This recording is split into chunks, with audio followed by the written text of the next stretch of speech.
Editors അവറിലേക്ക് സ്വാഗതം. പ്രധാന വാർത്തകൾ. ഫ്ലെക്സി പവർ ബാങ്ക് ഇത് നിങ്ങൾക്ക് നൽകും 72 മണിക്കൂർ ചാർജിംഗ് എക്സ്പീരിയൻസ്. ഭൂമി ഏറ്റെടുക്കൽ ബില്ലിൽ ഭിന്നാഭിപ്രായങ്ങൾ പരിഗണിക്കാമെന്ന് കേന്ദ്രം. സർവകക്ഷി യോഗം വിളിക്കില്ല. സംയുക്ത സമ്മേളനത്തിന് ചർച്ച തുടങ്ങി. മീനാകുമാരി റിപ്പോർട്ടിൽ തുടർ ഉത്തരവ് ഇറക്കില്ലെന്ന് കേന്ദ്രത്തിന്റെ ഉറപ്പ്. റബ്ബർ പ്രശ്നത്തിൽ ഇടപെടുമെന്ന് രാജീവ് പ്രതാപ് റൂഡി. റെയിൽവേ ബജറ്റ് നാളെ. പ്രതിപക്ഷ ഉപനേതാവ് സ്ഥാനം ഒഴിയുമെന്ന് സൂചിപ്പിച്ച കോടിയേരി. വി എസിന്റെ കത്ത് ചോർന്നത് പരിശോധിക്കും. രാഷ്ട്രീയമായി വി എസ് മറുകണ്ഠം ചാടിയെന്ന് ദേശാഭിമാനി ലേഖനം. ഉൾപാർട്ടി തർക്കത്തെ രാഷ്ട്രീയമായി ഉപയോഗിക്കില്ലെന്ന് മുഖ്യമന്ത്രി. സോളാർ കേസിലെ പ്രതിയുടെ കുടുംബത്തെ മുഖ്യമന്ത്രി സഹായിച്ചുവെന്ന് ആരോപണം. പ്രതിയുടെ സഹോദരനും മുഖ്യമന്ത്രിയും തമ്മിലുള്ള ഫോൺ സംഭാഷണം പുറത്ത്. അനുചിത ഇടപെടൽ നടത്തിയിട്ടില്ലെന്ന് മുഖ്യമന്ത്രി. കണ്ണൂർ വീണ്ടും സംഘർഷഭരിതം. ചക്കരക്കല്ലിൽ CPIM ഓഫീസിന് നേരെ ബോംബാക്രമണം. OK വാസുവിന്റെ വീടിന് സമീപം ബോംബ് പൊട്ടി 4 പേർക്ക് പരുക്ക്. പാർട്ടിയെ തളർത്താമെന്ന് RSS കരുതേണ്ടെന്ന് പിണറായി. സംവിധായകനും ഛായാഗ്രാഹകനുമായ A. വിൻസെന്റ് അന്തരിച്ചു. അന്ത്യം ചെന്നൈയിൽ. സംസ്കാരം നാളെ. നഷ്ടമായത് മലയാളത്തിൽ ദൃശ്യവിസ്മയം തീർത്ത കലാകാരനെ. ഭൂമി ഏറ്റെടുക്കൽ ബില്ലിൽ പ്രതിപക്ഷത്തിന്റെ നിർദ്ദേശങ്ങൾ പരിഗണിക്കാൻ തയ്യാറാണെന്ന് കേന്ദ്ര സർക്കാർ. സമവായത്തിൽ എത്താനായില്ലെങ്കിൽ പാർലമെന്റിന്റെ സംയുക്ത സമ്മേളനം വിളിക്കുന്നത് സംബന്ധിച്ചും സർക്കാർ ചർച്ചകൾ തുടങ്ങി. അതിനിടെ ബില്ലിനെ എതിർത്ത് NDA ഘടകകക്ഷിയായ LJP രംഗത്തെത്തി. ബില്ലിനോട് യോജിപ്പില്ലെന്ന് RSSന് കീഴിലുള്ള സംഘടനയായ വനവാസി കല്യാണാശ്രമം വ്യക്തമാക്കി. ബില്ലിലെ കേന്ദ്ര സർക്കാർ നിലപാട് ധനമന്ത്രി അരുൺ ജെയ്റ്റ്ലി നാളെ രാജ്യസഭയിൽ വിശദീകരിക്കും. ഭൂമി ഏറ്റെടുക്കൽ ബില്ലിനെതിരെ പ്രതിപക്ഷത്തു നിന്നും ഘടകകക്ഷികളിൽ നിന്നും എതിർപ്പ് ശക്തമാകുന്നതിനെയാണ് സമവായ സാധ്യതകൾ തേടാനുള്ള കേന്ദ്ര സർക്കാർ നീക്കം. ബില്ലിലെ കാതലായ വ്യവസ്ഥകളിൽ വിട്ടുവീഴ്ച ചെയ്യേണ്ടെന്നാണ് പ്രധാനമന്ത്രി നരേന്ദ്രമോദിയുടെ നിർദ്ദേശം. എന്നാൽ ഭൂവുടമകളുടെ അനുമതിയിലും സാമൂഹ്യ പ്രത്യാഘാത പഠനം സംബന്ധിച്ചും വരുത്തിയ ഇളവുകളിൽ മാറ്റം വരുത്താനാകുമോ എന്ന് പരിശോധിക്കും. എല്ലാ വാതിലുകളും തുറന്നിട്ടിരിക്കുകയാണെന്നും പ്രതിപക്ഷത്തിന് അവരുടെ നിർദ്ദേശങ്ങൾ അറിയിക്കാമെന്നും കേന്ദ്രമന്ത്രി നിതിൻ ഗഡ്കരി പറഞ്ഞു. രാവിലെ പ്രധാനമന്ത്രി നരേന്ദ്രമോദി മുതിർന്ന കേന്ദ്രമന്ത്രിമാരുമായി ബില്ലിനെ പറ്റി ചർച്ച നടത്തി. പ്രതിപക്ഷത്ത് സമവായമില്ലാത്തതിനാൽ സർവകക്ഷി യോഗം വിളിക്കേണ്ടതില്ലെന്ന നിലപാട് മോഡി അറിയിച്ചതായാണ് സൂചന. സമവായത്തിലെത്താനായില്ലെങ്കിൽ പാർലമെന്റിന്റെ സംയുക്ത സമ്മേളനം വിളിക്കും. ജൂണിൽ സമ്മേളനം വിളിക്കുന്ന കാര്യമാണ് പരിഗണനയിൽ. ഭൂമി ഏറ്റെടുക്കൽ ബില്ലിന് പുറമെ മറ്റ് വിവാദ ഓർഡിനൻസുകളും സംയുക്ത സമ്മേളനത്തിൽ വയ്ക്കും. ശിരോമണി അകാലിദളിനും ശിവസേനയ്ക്കും പുറമെയാണ് NDA ഘടകകക്ഷിയായ LJP ബില്ലിനെ എതിർത്ത് രംഗത്തെത്തിയത്. ബില്ലിൽ മാറ്റം വരുത്തണമെന്ന നിലപാടിലാണ് RSSും. RSSന് കീഴിലുള്ള ആദിവാസി സംഘടനയായ വനവാസി കല്യാൺ ആശ്രമമാണ് ആവശ്യമുന്നയിച്ച് പ്രത്യക്ഷത്തിൽ രംഗത്തുള്ളത്. റിപ്പോർട്ടർ, ദില്ലി. MP മാരായ NK പ്രേമചന്ദ്രനും A. സമ്പത്തും ദില്ലി സ്റ്റുഡിയോയിൽ. ആം ആദ്മി പാർട്ടി സംസ്ഥാന വക്താവ് CR നീലകണ്ഠൻ കൊച്ചി സ്റ്റുഡിയോയിൽ. BJP നേതാവ് ജോർജ് കുര്യൻ തിരുവനന്തപുരം സ്റ്റുഡിയോയിൽ. ശ്രീ ജോർജ് കുര്യൻ, കർഷകരുടെ ഭൂമി ഏറ്റെടുത്ത് കോർപ്പറേറ്റുകൾക്ക് കൊടുക്കാനുള്ള നീക്കത്തിൽ BJPക്കൊപ്പം ആരുമില്ല. RSS എതിരാണ്. നിങ്ങളുടെ സഖ്യകക്ഷികൾ LJPയും ശിവസേനയും എതിരാണ്. അവർ അത് പരസ്യമായി പ്രകടിപ്പിച്ചു കഴിഞ്ഞു. പ്രതിപക്ഷം ഇക്കാര്യത്തിൽ ഒറ്റക്കെട്ടാണ്. പുറത്ത് പൊതുസമൂഹ പ്രസ്ഥാനങ്ങളും അതിശക്തമായ പ്രക്ഷോഭം ഉയർത്തുന്നു. ഈ സാഹചര്യത്തിലാണോ മുൻപ് ഓർഡിനൻസ് ഇറക്കിയപ്പോഴുണ്ടായിരുന്ന ധാർഷ്ട്യം ഒരു പടി കുറച്ച് ഇപ്പോൾ മറ്റ് കക്ഷികളുമായി കൂടി ആലോചിച്ച് സമവായമാകാം എന്ന നിലപാടിലേക്ക് സർക്കാർ എത്തുന്നത്?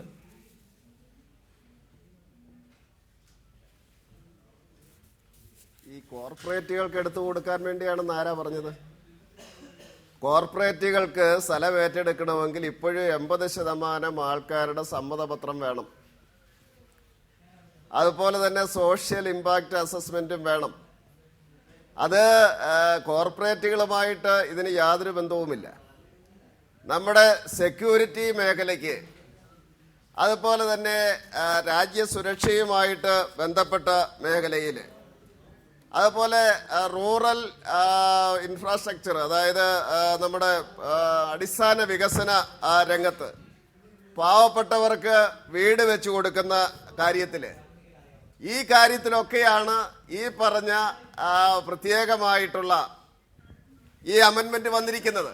അപ്പോൾ അതുകൊണ്ട് തന്നെ ആദ്യം തന്നെ കോർപ്പറേറ്റുകൾക്കെന്ന് പറഞ്ഞു കഴിഞ്ഞാൽ വിപ്ലവം ഉണ്ടാകുമെങ്കിൽ ആരാണോ ഏറ്റവും കൂടുതൽ കോർപ്പറേറ്റുകൾക്കെതിരെ പറയുന്നത് അവർ വിപ്ലവകാരികളാണെന്ന് കണക്കുകൂട്ടുകയും അവരുടെ മക്കളെല്ലാം കോർപ്പറേറ്റ് സ്ഥാപനങ്ങളിൽ ജോലി ചെയ്യുകയും അവരുടെ കയ്യിൽ കോർപ്പറേറ്റ് ഉൽപ്പന്നങ്ങൾ ഇരിക്കുകയും ചെയ്യുമ്പോൾ അതാണ് വിപ്ലവമെങ്കിൽ ആ വിപ്ലവം അംഗീകരിക്കാൻ തയ്യാറാണ്. ശ്രീ ജോർജ് കുര്യൻ, ഈ ഇളവ് കൊടുത്തിരിക്കുന്ന 5 വിഭാഗങ്ങൾ കഴിഞ്ഞാൽ പിന്നെ ബാക്കി എന്താണുള്ളത് എന്ന ഒരു ചോദ്യം അവിടെ വളരെ പ്രസക്തമാണ്. ഈ പറയുന്ന റൂറൽ ഇൻഫ്രാസ്ട്രക്ചർ, ഇൻഡസ്ട്രിയൽ കോറിഡോർ തുടങ്ങിയ ഇടങ്ങളിലൊക്കെ PPP പദ്ധതികൾക്കടക്കമാണ് ഇങ്ങനെ ഭൂമി ഏറ്റെടുത്തു കൊടുക്കാൻ പോകുന്നത് സർക്കാർ. അതും സമ്മതപത്രമോ സോഷ്യൽ ഇമ്പാക്ട് സ്റ്റഡിയോ ഇല്ലാതെ. ഇതിനപ്പുറത്തുള്ള ഇതൊക്കെ ഉറപ്പാക്കുന്ന എന്ത് പദ്ധതികളാണ് പിന്നെ ബാക്കിയുള്ളത്?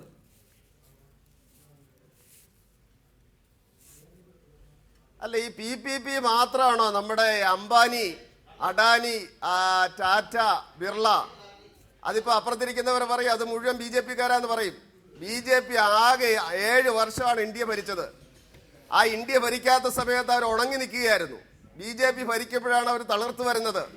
ഈ 68 വർഷ കാലഘട്ടത്തിൽ ഈ കോർപ്പറേറ്റുകളെ വളർത്തിയത് ആരാണ്? അപ്പൊ ഈ കോർപ്പറേറ്റ് എന്ന് പറഞ്ഞാൽ PPPയിലാണോ അഡാനി നടക്കുന്നത്? സർക്കാരിന്റെ ഉടമസ്ഥതയിൽ വരുന്ന ഭൂമിക്ക് മാത്രമേ ഉള്ളൂ ഈ 5 ഐറ്റത്തിന്റെ പറയുന്നത്. അതിൻ്റെ അകത്ത് വളരെ വ്യക്തമായിട്ട് പറയുന്നുണ്ട്, സർക്കാരിന്റെ ഉടമസ്ഥതയിൽ വരുന്ന ഭൂമി, അതാണ് പറയുന്നത്. അല്ലാതെ ഇന്ന് വരെയും ഈ അഡാനിയും അംബാനിയും ടാറ്റയും ബിർളയും ഒക്കെ ഈ PPPയുടെ അടിസ്ഥാനത്തിലാണോ വളർന്നത്? അപ്പൊ അതുകൊണ്ട് ഇത് കോർപ്പറേറ്റുകളെ സഹായിക്കാനാണെന്ന് പറയുന്നത്. ഇപ്പോൾ യോഗ്യത നേടി നിൽക്കുന്ന തൊഴിലില്ലാത്ത ചെറുപ്പക്കാരെ തൊഴിൽ തണ്ടികളാക്കി, ആ തെരുവ് തണ്ടികളാക്കി പശ്ചിമ ബംഗാളിലെ പോലെ ഈ കേരളത്തിൽ വന്ന് തെണ്ടുന്നത് പോലെ തെണ്ടാൻ വേണ്ടിയാണ്. അതാണ് താങ്കൾ ചൂണ്ടിക്കാണിക്കുന്നത്. ശ്രീ NK പ്രേമചന്ദ്രൻ, ഗ്രാമീണ മേഖലയിലെ അടിസ്ഥാന സൗകര്യ വികസനം, വ്യാവസായിക ഇടനാഴികൾ, അങ്ങനെ വലിയ സ്വപ്നമുണ്ട് ഇപ്പോൾ ഭരിക്കുന്ന സർക്കാരിനെ സംബന്ധിച്ച്. പദ്ധതികൾക്ക് അനുമതി കിട്ടാതിരിക്കുക അല്ലെങ്കിൽ അവർക്ക് സ്ഥലം ലഭിക്കാതിരിക്കുക എന്ന തടസ്സം മാറ്റിക്കിട്ടുന്നതിന് വേണ്ടിയുള്ള നിയമനിർമ്മാണ പ്രക്രിയയുടെ ഭാഗമാണ്. അതിലൊന്നാണ് ഈ ഭൂമി ഏറ്റെടുക്കൽ നിയമം ഭേദഗതി ചെയ്യുന്നത്. അത് സതുദ്ദേശപരമാണ് എന്ന് വിശദീകരിക്കുന്നു BJP.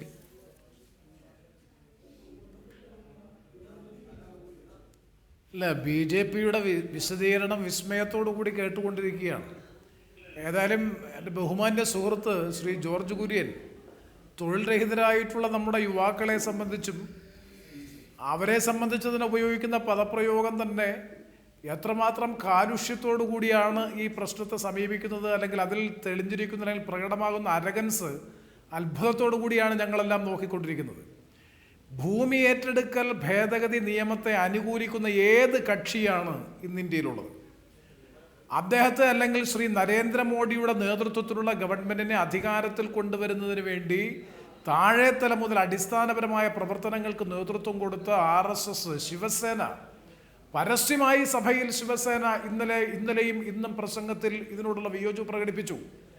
അപ്പോൾ ഈ തരത്തിൽ തൊഴിൽ രഹിതരായിട്ടുള്ള ചെറുപ്പക്കാരെ തെരുവുതണ്ടികളാക്കി മാറ്റാൻ വേണ്ടിയിട്ടുള്ള വാദഗതികളാണ് ഉന്നയിക്കുന്നതെന്നൊക്കെ ഒരു വളരെ ഗൗരവതരമായിട്ടുള്ള പ്രശ്നത്തെക്കുറിച്ച് പറയുമ്പോൾ ഈ നിലയിൽ പ്രതികരിച്ചാൽ എന്ത് പറയാനാണ്? ഞാൻ ഒറ്റ ചോദ്യം ചോദിക്കുന്നു. നേരത്തെ 2013 പാർലമെന്റ് പാസാക്കിയ നിയമത്തിനകത്ത് പറഞ്ഞിരിക്കുന്നതിനകത്ത് പബ്ലിക് പർപ്പസ്, പൊതു ആവശ്യങ്ങളുടെ പരിഗണനയിൽ, പട്ടികയിൽ അല്ലെങ്കിൽ നിർവചനത്തിൻ്റെ പരിധിയിൽ പ്രൈവറ്റ് ഹോസ്പിറ്റൽസും പ്രൈവറ്റ് എഡ്യൂക്കേഷണൽ ഇൻസ്റ്റിറ്റ്യൂഷൻസും ഉണ്ടായിരുന്നില്ല.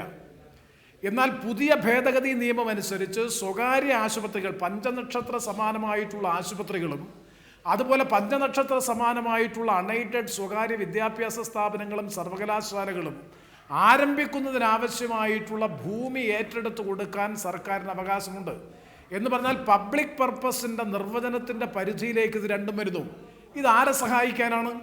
അതാണ് പ്രസക്തമായ ചോദ്യം ശ്രീ NK പ്രേമചന്ദ്രൻ ഉന്നയിക്കുന്നത്. ശ്രീ ജോർജ് കുര്യൻ, അതിനുള്ള മറുപടി, ഒപ്പം കൊളോണിയൽ കാലത്തുള്ള ഭൂമി ഏറ്റെടുക്കൽ നിയമം ഭേദഗതി ചെയ്തിട്ട് ഒരൊറ്റ വർഷമേ ആയിട്ടുള്ളൂ. അത് നടപ്പാക്കപ്പെട്ട് കഴിഞ്ഞിട്ടില്ല. 2013 ഈ നിയമ ഭേദഗതി വരുമ്പോൾ BJP അടക്കമുള്ള എല്ലാ കക്ഷികളും അതിനെ പിന്തുണച്ചതാണ്, ഏകകണ്ഠമായി പാസാക്കിയതാണ്. അന്ന് സുഷമ സ്വരാജും രവിശങ്കർ പ്രസാദും ഒക്കെ സഭാതലത്തിൽ പറഞ്ഞ കാര്യങ്ങൾ ഇപ്പോഴും ജനങ്ങളുടെ മുന്നിലുണ്ട്. ഇത് എൻ്റെ ബില്ലാണ് എന്ന് സുഷമ സ്വരാജ് വിശേഷിപ്പിക്കുന്ന അവസ്ഥയുണ്ടായി. അങ്ങനെ BJPയുടെ പൂർണ്ണമായ പിന്തുണയോടുകൂടി പാസാക്കപ്പെട്ട ഒരു നിയമത്തിന് ഈ ഒരു വർഷം എന്ന ചുരുങ്ങിയ കാലയളവിൽ എന്ത് മാറ്റം സംഭവിച്ചു? എന്തിനാണ് ഇപ്പോൾ ഇങ്ങനെ ഒരു നിയമ ഭേദഗതി വരുത്തുന്നത് എന്ന് വിശദീകരിക്കാനുള്ള ബാധ്യത സ്വാഭാവികമായും സർക്കാരിനുണ്ട്.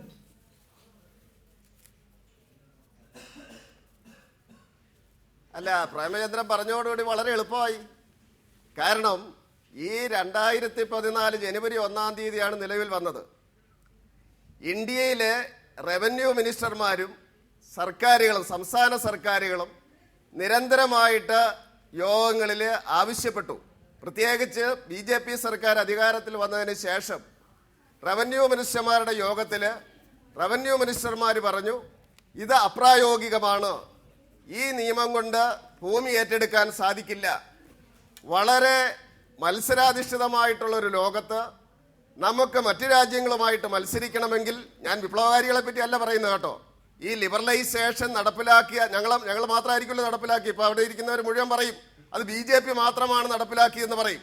ഈ ലിബറലൈസേഷൻ്റെ കാലഘട്ടത്തിൽ പരുഷമായിട്ടെന്ന് പറഞ്ഞല്ലോ, MK പ്രേമചന്ദ്രൻ്റെ നേതൃത്വത്തിലുള്ള ആ മുന്നണിയാണ് 35 വർഷ കാലഘട്ടം ബംഗാൾ ഭരിച്ചത്. ആ കാലഘട്ടത്തിൽ യുവജന പ്രസ്ഥാനത്തിൽ പങ്കെടുത്തിട്ടുള്ള ഞാൻ അന്ന് പ്രേമചന്ദ്രനൊക്കെ പ്രസംഗിക്കുന്ന ഞാൻ കേട്ടിട്ടുള്ളതാണ്. അവിടെ സ്വർഗമാണെന്ന്. ഇന്ന് നമ്മുടെ വീടിന്റെ മുറ്റത്ത് വന്ന് നിൽക്കുകയല്ല ചെറുപ്പക്കാര്. പരുഷമായിട്ടല്ലാതെ എങ്ങനെയാണ് ഇവരോട് പ്രതികരിക്കേണ്ടത്? ജനങ്ങളെ കാലാകാലമായിട്ട് ഇവർ കളിപ്പിക്കുകയല്ലായിരുന്നോ? അതുകൊണ്ട് ഇവിടുത്തെ ഈ സർക്കാരുകൾ, സംസ്ഥാന സർക്കാരുകൾ, BJPയുടെ മാത്രമല്ല, മറ്റ് പാർട്ടികളുടെ സർക്കാരുകൾ, റവന്യൂ മിനിസ്റ്റർമാര് ആവശ്യപ്പെട്ടതിന്റെ അടിസ്ഥാനത്തിലാണ് ഈ അമെന്റ്മെന്റ്സ് കൊണ്ടുവരുന്നത്.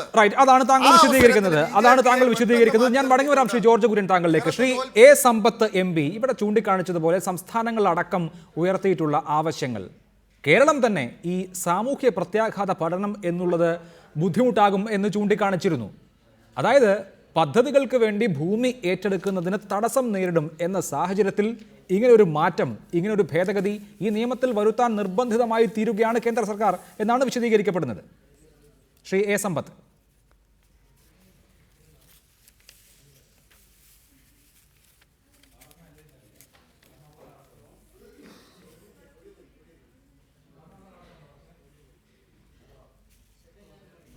ഒരു നിമിഷം ഞാൻ അങ്ങയിലേക്ക് തിരികെ വരാം.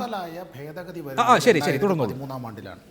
ആ 2013 ആണ്ടിൽ അങ്ങനെ ഒരു ഭേദഗതി കൊണ്ടുവരുന്നത് തന്നെ പാർലമെൻറ്റിൻ്റെ ബന്ധപ്പെട്ട വിവിധ സമിതികളിൽ ഇത് സംബന്ധിച്ച് വളരെ കാര്യമായ ചർച്ചകൾ നടന്നതിന് ശേഷവും പാർലമെൻറ്റിൽ ഇത് സംബന്ധിച്ച് വ്യത്യസ്ത രാഷ്ട്രീയ പാർട്ടികളിൽപ്പെട്ടവർ, ആ MP-മാരടക്കം ഇക്കാര്യങ്ങളിൽ ഈ ഓരോ വകുപ്പ് തിരിഞ്ഞ് ഇതിനെ സംബന്ധിച്ച് ഏകദേശം തലമുടി നാരിഴ കീറിയുള്ള പരിശോധന എന്ന് പറയാവുന്ന നിലയിലുള്ള ചർച്ച നടത്തിയതിന് ശേഷമാണ് ആ ഒരു ഭേദഗതി വന്നത്. ആ ഭേദഗതിയെ സംബന്ധിച്ച് തന്നെ CPIM-ന് വ്യത്യസ്തമായ അഭിപ്രായമുണ്ട്. ആ ഭേദഗതി, അതിൽ തന്നെ ഞങ്ങൾ ചില നിർദ്ദേശങ്ങൾ മുന്നോട്ട് വച്ചിരുന്നു. അത്തരം പല നിർദ്ദേശങ്ങളും നിർഭാഗ്യവശാൽ അന്ന് അധികാരത്തിലുണ്ടായിരുന്ന 2ാം UPA സർക്കാർ കൈക്കൊണ്ടില്ല. പാർലമെൻറ്റ് ഭൂരിപക്ഷത്തോടു കൂടി ആ ഭേദഗതി അത് പാസ്സാക്കി. ഇപ്പോൾ BJPയുടെ നേതൃത്വത്തിലുള്ള ഗവൺമെൻറ് അധികാരത്തിലുണ്ട്, ശരിയാണ്. അവർക്ക് ലോക്സഭയിൽ അംഗബലം ഉണ്ട്, അതും ശരിയാണ്. ഭേദഗതി നിയമങ്ങൾ അവർക്ക് അവതരിപ്പിക്കാനും അത് ചർച്ചയോടുകൂടി തന്നെ അത് പാസ്സാക്കാനുള്ള അത്തരത്തിലുള്ള ഒരു ലെജിസ്ലേറ്റീവ് ബിസിനസ്സിൻ്റെ അതിൻ്റെ എല്ലാ സാങ്കത്യവും ഉൾക്കൊണ്ടുകൊണ്ട് പെരുമാറേണ്ടതാണ്. ഇവിടെ എൻ്റെ വിനീതമായൊരു ചോദ്യം, നമ്മളിപ്പോൾ ഇവിടെ ഈ റിപ്പോർട്ടർ ചാനലിൽ ഇത്തരത്തിൽ ഞങ്ങൾ 4 പേരും കൂടി ഒരു ചർച്ച ചെയ്തത് കൊണ്ട് മാത്രം ഈ ഒരു വിഷയത്തെ സംബന്ധിച്ച് നമുക്കൊരു ഐക്യരൂപത്തിലെത്താനോ ഇതൊരു സമവായത്തിലെത്താനോ ഈ വിഷയങ്ങളെല്ലാം ചർച്ച ചെയ്ത് തീരാനോ കഴിയില്ല. ലോകത്തിലെ ഏറ്റവും വലിയ ബഹുകക്ഷി ജനാധിപത്യ വ്യവസ്ഥയിലെ ആ നിലനിൽക്കുന്ന രാജ്യത്തുള്ള പാർലമെൻറ്റ്, ഏറ്റവും വലിയ ഫെഡറൽ ലെജിസ്ലേച്ചറിൽ എത്രയോ ദിവസത്തെ ഇതിൻ്റേതായിട്ടുള്ള ഒരുപാട് ചർച്ചകൾക്ക് ശേഷമുണ്ടായ ഭേദഗതിയിലാണ് ഒരു ഓർഡിനൻസിൽ കൂടി ഈ വിധത്തിലൊരു മാറ്റം കൊണ്ടുവരാനായി ഗവൺമെൻറ് ആലോചിച്ചത് എന്ന് പറയുമ്പോൾ എന്തിനായിരുന്നു ഇത്ര വലിയ വെപ്രാളം? എന്തിനു വേണ്ടിയായിരുന്നു ഇത്? ഞാനിപ്പോൾ ഇവിടെ സൂചിപ്പിക്കുന്നതിൻ്റെ കാരണം, ഓർഡിനൻസുകൾ ഈ ഒരു ഡസനിലേറെ ഓർഡിനൻസുകൾ ഇങ്ങനെ വളരെ പ്രധാനപ്പെട്ടത് പലതും വന്നു. അപ്രധാനമായ ഓർഡിനൻസുകളെ പറ്റി പറയുകയല്ല. ഇതിൽ the coal mines special provisions bill 2015 to replace the ordinance ഞങ്ങൾക്ക് നൽകിയിട്ടുള്ള ലിസ്റ്റ് ഓഫ് ബിസിനസ്സിൽ അടിച്ചിട്ടുള്ളതാണ് ഒന്ന് ഞാൻ ഈ പറയുന്നത്. മറ്റൊന്ന്, the right to fair compensation and transparency in land acquisition, rehabilitation and resettlement bill 2015 to replace the ordinance. ഇനി മറ്റൊന്ന്, the mines and minerals development and regulation amendment bill 2015 to replace the ordinance. ഈ 3 ബില്ലുകളെ സംബന്ധിച്ച് ഞാനിപ്പോൾ ഇത് പെട്ടെന്ന് പറയാൻ കാരണം, ഇത് 3ഉം പരസ്പരം ബന്ധപ്പെട്ടതാണ്. ഇത് 3ഉം പരസ്പരം ബന്ധപ്പെട്ടതാണെന്ന് പറയാൻ കാരണം, ഭൂമി ഏറ്റെടുക്കലുമായി ബന്ധപ്പെട്ട് കർഷകർക്കും കർഷക തൊഴിലാളികൾക്കും ഗ്രാമപ്രദേശങ്ങളിലുള്ളവർക്കുമുള്ള ഒരു ആശങ്ക, അതിൽ എൻ്റെ സുഹൃത്ത് ശ്രീ പ്രേമചന്ദ്രൻ ഇവിടെ പങ്കുവച്ചൊരു കാര്യം, ഇവിടെ ഈ ആശുപത്രികൾ, വിദ്യാഭ്യാസ സ്ഥാപനങ്ങൾ എന്നൊക്കെ പറഞ്ഞാൽ എന്താ, കഴിഞ്ഞ കുറേ നാളുകളായി, വർഷങ്ങളായി കേന്ദ്ര ഗവൺമെൻറ് ഈ ആരോഗ്യ ചികിത്സാ രംഗത്തും വിദ്യാഭ്യാസ രംഗത്തുമെല്ലാം പബ്ലിക് ഇൻവെസ്റ്റ്മെൻ്റ് എന്ന് പറയുന്നത് ശതമാനക്കണക്കിൽ കുറഞ്ഞു വരികയാണ്. ഇവിടെ സ്വകാര്യ സ്ഥാപനങ്ങളും വിദേശ സർവകലാശാലകളുടെ ശാഖകളും എല്ലാം ഈ നാട്ടിലേക്ക് വരികയാണ്. ഇവിടെ വാസ്തവത്തിൽ ഇവിടെ 5 കാര്യങ്ങൾ ഗവൺമെൻറ് പറഞ്ഞുകൊണ്ട് വളരെ വെപ്രാളപ്പെട്ട ഒരു ഓർഡിനൻസ് ഇവിടെ പാർലമെൻറ്റിൻ്റെ ഏറ്റവും പ്രധാനപ്പെട്ട സമ്മേളനമായ ബഡ്ജറ്റ് സമ്മേളനം, ഏറ്റവും നീണ്ടു നിൽക്കുന്ന സമ്മേളനം, അത് സമ്മേളിക്കാനിരിക്കുന്നതിൻ്റെ മുമ്പ് ഇത്തരത്തിലൊരു കാര്യത്തിലേക്ക് പോകുന്നു എങ്കിൽ അതിന് പിന്നിൽ വേറെ ചില കാര്യങ്ങളുണ്ട്. തീർച്ചയായും നമുക്ക് അതിലേക്ക് വിശദമായി വരാം. ശ്രീ എ സമ്പത്ത്, ഞാൻ അങ്ങയിലേക്ക് മടങ്ങി വരാം. ശ്രീ CR നീലകണ്ഠൻ, ഇതൊക്കെ പരസ്പര ബന്ധിതമാണ് എന്ന് മാത്രമല്ല, ഇതിപ്പോൾ ഭൂമി ഏറ്റെടുക്കൽ നിയമ ഭേദഗതിയുടെ കാര്യത്തിൽ മാത്രമല്ല, തൊഴിൽ നിയമങ്ങളിൽ ഭേദഗതി വരുത്തുന്നു, പരിസ്ഥിതി നിയമങ്ങളിൽ ഭേദഗതി വരുത്തുകയും ഏകീകരിക്കാൻ ശ്രമം നടക്കുകയും ചെയ്യുന്നുണ്ട്. ഇതൊക്കെ ഏറ്റവും പ്രധാനമായും ഇന്ത്യയെ കൂടുതൽ നന്നായി ബിസിനസ് ചെയ്യാൻ പറ്റുന്ന ഒരു രാജ്യമാക്കി മാറ്റുക എന്ന പ്രധാനമന്ത്രിയുടെ വീക്ഷണത്തിൻ്റെ ഭാഗമായാണ്. എല്ലാ തരത്തിലുള്ള ചുവപ്പ് നാടകളെയും ഒഴിവാക്കാം, ഒരേകജാലക സംവിധാനത്തിലേക്ക് ഇതിനെ മാറ്റാം എന്ന് പ്രധാനമന്ത്രി മേക്ക് ഇൻ ഇന്ത്യയുടെ ഉദ്ഘാടന സമ്മേളനത്തിൽ അതിനുശേഷം പലവട്ടം വ്യക്തമാക്കിയിട്ടുണ്ട്. അപ്പോൾ ഇത് കേന്ദ്ര സർക്കാരിൻ്റെ ഒരു നയസമീപനത്തിൻ്റെ ഭാഗമായിട്ടാണ് പ്രതിപക്ഷം ഇപ്പോൾ ചെറിയ തോതിലുള്ള പ്രതിഷേധം, അല്ലെങ്കിൽ വലുത് എന്ന് തന്നെ കരുതുക, ഉയർത്തിയിട്ട് ആ നയത്തെ തടഞ്ഞു നിർത്തുക എന്നുള്ളത് സാധ്യമാണ്. അല്ല, അത് അഭിലാഷ് ചോദിച്ചാൽ ശരിയാണ്, നയപരമായ കാര്യമാണ്. ഇന്ത്യയെ മുറിച്ചും മറിച്ചും കിട്ടാവുന്നിടത്തോളം വിറ്റ് കാശാക്കുക, അതാണ് അതിൻ്റെ സംഗതി. ഇപ്പോൾ പരിസ്ഥിതി നിയമത്തെക്കുറിച്ച് നമ്മൾ ഒരുപാട് ചർച്ച ചെയ്തതാണ്. 1986 പരിസ്ഥിതി നിയമം, ജലനിയമം, നിയമമൊക്കെ ഇവിടെ ആറന്മുളയൊക്കെ ഇവിടുന്ന് കയ്യും കാലം വിളിച്ച BJP-ക്കാരാണ്. മിണ്ടൂല്ലേ ഞാൻ അവിടെ പോയാൽ, അത് പറഞ്ഞ പ്രശ്നമാവും. ഞാൻ പറഞ്ഞു വന്നത് പരിസ്ഥിതി നിയമം, തൊഴിൽ നിയമം, വരേണ്ട പറഞ്ഞ മുഴുവൻ നിയമങ്ങളും. നമ്മൾ ഈ നിയമത്തിലേക്ക് വരാം. ഈ നിയമത്തിൽ വളരെ രസകരമായൊരു കണ്ടെത്തൽ 2014 CAG-ലുണ്ട്. നമ്മുടെ 2 MP-മാരിരിക്കുന്നുണ്ട്, അവരിലുണ്ടാവും. 46,000 ഹെക്ടർ ഭൂമി ഏറ്റെടുത്തതിൻ്റെ ഒരു പരിശോധന CAG നടത്തി. ആ പരിശോധന നടത്തിയപ്പോൾ അത് റിലയൻസിനും DLF-നും അതുപോലെ ഒരു കമ്പനിക്കുമാണ്. 3 കോർപ്പറേറ്റ് അല്ല കേട്ടോ, ഞാൻ കോർപ്പറേറ്റ് എന്ന് പറഞ്ഞാൽ ഇനി അദ്ദേഹത്തിന് വിഷമമാവും, ഞാൻ പറയുന്നില്ല. പാവപ്പെട്ട അംബാനിക്കും പാവപ്പെട്ട DLF-നും വേണ്ടി കൊടുത്തു. ആ ഭൂമി ഇതുവരെ അത് 10 മുതൽ 15 വർഷമായി ഉപയോഗിച്ചിട്ടില്ല. ഒന്ന്. അപ്പോൾ ഇതിലുള്ളൊരു പ്രധാന കാര്യം, ഭൂമി ഉപയോഗിച്ചിട്ടില്ലെങ്കിൽ 5 വർഷം കഴിഞ്ഞാൽ തിരിച്ചു കൊടുക്കണം എന്ന വ്യവസ്ഥയുണ്ട്. അത് എടുത്തു കളഞ്ഞു. ഞാൻ അത് പറയാൻ വേണ്ടിയിട്ടാണ്. മാത്രമല്ല, ആ ഭൂമിയിൽ ഏതോ കുറച്ച് കമ്പനികൾ ആ ഭൂമി വേറൊന്നും ചെയ്തില്ലെങ്കിൽ അവരൊരു പണി ചെയ്തു. ഒരു 6,309 കോടി രൂപയുടെ വായ്പ അത് ജാമ്യം വെച്ചിട്ടെടുത്തു. ഞാൻ പറഞ്ഞു വന്നത് ഭൂമി എന്തിനാണ് അവർ ഏറ്റെടുക്കണമെന്നുള്ളത്. രണ്ടാമത്തെ കാര്യം, ഇപ്പോൾ അദ്ദേഹം പറഞ്ഞത് എന്താ പറയുക, കോർപ്പറേറ്റുകൾക്കല്ല. ഈ കോറിഡോർ എന്ന് പറയുന്നത് ആർക്ക് വേണ്ടിയിട്ടാണ്? 33,000 സ്ക്വയർ കിലോമീറ്ററേ ഉള്ളൂ, ചെറിയൊരു സ്ഥലം അത്. 33,000 സ്ക്വയർ കിലോമീറ്റർ ഭൂമി. കർഷകർ വെറുതെ അല്ല ഇവിടെ ഉണ്ടാക്കണേ. കർഷകരുടെ ജീവിതത്തിൽ ഭൂമി ഏറ്റെടുത്തതിൻ്റെ അനുഭവങ്ങൾ ഒരുപാടുണ്ട്. ഒരുപാട് കാലം സമരം ചെയ്തിട്ടാണ് ഈ ബ്രിട്ടീഷുകാരുടെ കാലത്തെ നിയമം ഒന്ന് മാറ്റി കിട്ടിയത്. അതും നേരത്തെ പ്രേമേന്ദ്രനും പറഞ്ഞ പോലെ നമുക്കൊന്നും പൂർണ്ണ സമ്മതമായിട്ടല്ല, പക്ഷേ എങ്കിൽ പോലും ഉള്ളത്. ഇത് മുഴുവൻ ഒറ്റയടിക്കങ്ങ് ഇല്ലാതാക്കിയിട്ട് ആ നിയമം അവിടെ വേഗം നോക്കുകൂത്തിയാക്കിയിട്ട് ഇതിനെയൊക്കെ ബൈപ്പാസ് ചെയ്യുന്ന ഒരു സാധനമാണ് ഇപ്പോൾ കൊണ്ടുവരുന്നത്. ഇത് കോർപ്പറേറ്റുകൾക്കല്ല എന്നും ഇത് എന്തിനു വേണ്ടിയാണെന്നും. അതിലിപ്പോൾ സമ്മതത്തിൻ്റെ കാര്യം പറഞ്ഞു. ഞാൻ ചോദിക്കട്ടെ, ഇവിടുത്തെ കുത്തക മുതലാളിയുടെ ഒരു നികുതി വെട്ടിക്കുന്ന കുത്തക മുതലാളിയുടെ അല്ലെങ്കിൽ ഒരു കോർപ്പറേറ്റ് എന്ന് പറഞ്ഞാൽ ബുദ്ധിമുട്ടുണ്ടെങ്കിൽ അതുകൊണ്ട് പറഞ്ഞാൽ അയാളുടെ നികുതി പണം തിരിച്ചു പിടിക്കാൻ അയാളുടെ വീട്ടിൽ ജപ്തി ചെയ്യാൻ പോകാൻ മടിക്കും. നേരെ മറിച്ച് എൻ്റെ മാത്രം എനിക്ക് ആകെയുള്ള 10 സെൻറ്റ്, 1 ഏക്കർ, 2 ഏക്കർ, എൻ്റെ ജീവിതം, എൻ്റെ തൊഴിൽ, എൻ്റെ സംസ്കാരം, എൻ്റെ ഭക്ഷണം, എൻ്റെ എല്ലാം, അത് മാത്രം 66% ഇന്ത്യക്കാർ, BJP-ക്ക് വേണ്ടായിരിക്കും, 66% ഇന്ത്യക്കാർ ഇന്ന് കൃഷി ആശ്രയിച്ച് ജീവിക്കണേ, ഗ്രാമീണർ. അവരുടെ ഭൂമി പോയാൽ അവർക്ക് വേറെ ഒന്നുമില്ല അഭിലാഷ്, അതാണ് പ്രശ്നം. ഒന്നുമില്ല. വേറെ ഭൂമി പോകുന്നു മാത്രമല്ല, നേരിട്ട് എൻ്റെ ഉടമസ്ഥയിൽ ഭൂമി മാത്രമല്ല, ഭൂമിയിൽ ആശ്രയിക്കുന്ന മറ്റാളുകൾ, തൊഴിൽ ചെയ്യുന്ന ആളുകൾ, ഇപ്പോൾ പങ്ക് കൃഷി ചെയ്യുന്ന ആളുകൾ, ഇങ്ങനെ കോടിക്കണക്കിന് ആളുകളുണ്ട്. അവരെ സംബന്ധിച്ചിടത്തോളം അവരിത് അനുഭവിച്ചതാ. നർമ്മദയിൽ അനുഭവിച്ചതാ, വേദാന്തയിൽ അനുഭവിച്ചതാ, റിലയൻസിൻ്റെ ഇതിൽ അനുഭവിച്ചതാ, എല്ലാ സ്ഥലത്തും അനുഭവിച്ചതാ, ഭൂമി ഏറ്റെടുത്ത എല്ലാ സ്ഥലത്തും. അതുകൊണ്ടാണ് എതിർക്കുന്നത്. ശ്രീ ജോർജ് കുര്യൻ ഇവിടെ സൂചിപ്പിച്ചതുപോലെ ഇത് ഈ ഭൂമി ഏറ്റെടുക്കൽ നിയമ ഭേദഗതിയുടെ കാര്യത്തിൽ മാത്രമല്ല, ഭക്ഷ്യ സുരക്ഷാ നിയമം ഉടൻ തന്നെ ഭേദഗതി ചെയ്തേക്കും എന്നാണ് അറിയുന്നത്. ശാന്തകുമാർ കമ്മിറ്റിയുടെ റിപ്പോർട്ടിൻ്റെ അടിസ്ഥാനത്തിൽ ഗുണഭോക്താക്കളുടെ എണ്ണം വെട്ടിക്കുറയ്ക്കുന്ന കാര്യം സജീവമായ പരിഗണനയിലാണ്. ഇവിടെ സൂചിപ്പിച്ചല്ലോ മറ്റ് മേഖലകളിലെ നിയമങ്ങൾ ഭേദഗതി ചെയ്യുന്ന കാര്യം, തൊഴിൽ നിയമങ്ങളുടെ കാര്യത്തിലായാലും പരിസ്ഥിതി നിയമങ്ങളുടെ കാര്യത്തിലായാലും. അങ്ങനെ BJP സർക്കാർ ഈ നയപരമായ സമീപനം എടുക്കുമ്പോൾ അതിൻ്റെ ഇരകൾ ആരാണ് എന്നുള്ളതാണ് ഏറ്റവും സംഗതമായ ചോദ്യം. വലിയ ഭൂരിപക്ഷം നേടി അധികാരത്തിലെത്തിയതിന് ശേഷം നടന്ന ഡൽഹി തെരഞ്ഞെടുപ്പിൻ്റെ പാഠം ഇനിയും ഉൾക്കൊള്ളാൻ BJP തയ്യാറല്ലേ?